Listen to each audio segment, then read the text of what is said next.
Healthcare workers are a godsend during a medical emergency, but for Chilean ambulance driver Jose Arguinera, it no longer seems to feel that way.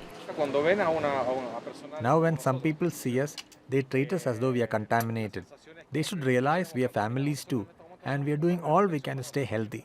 At this hospital, as in so many others, medical personnel are working at their own peril without sufficient personal protection equipment.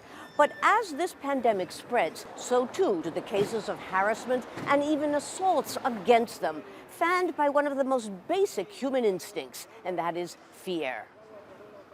This circular says medical personnel living in our condominium are forbidden from using the lifts and public areas. Failure to comply will result in having their electricity, water, and gas cut off.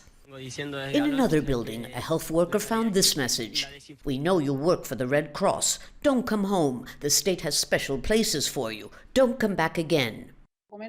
Hospital nutritionist Sonia Ferrada has been harassed and threatened on the social networks ever since she was suspected of having caught coronavirus 3 weeks ago. I don't know if I need to get a restraining order. There's a person who's threatening to hit me if she sees me. The health ministry calls the ongoing cases of discrimination against health workers appalling. We should be grateful to them. I have asked that these cases be reported as breach of the law. And it's not just in Chile.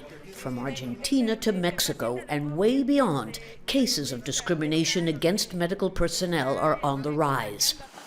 Mexico City hospital internist Alan Gomez has started wearing his street clothes rather than his uniform when he can't get a lift to work. When I try to take the bus, the driver closes the door in my face when he sees I'm a doctor, and there are even worse forms of aggression. Reports of medical staff being attacked or having bleach thrown at them are becoming more common. Dr. Pamela Felsch explains it's not rational. The hostility or the anger really comes from this underlying fear and frustration because we're fighting something we cannot see.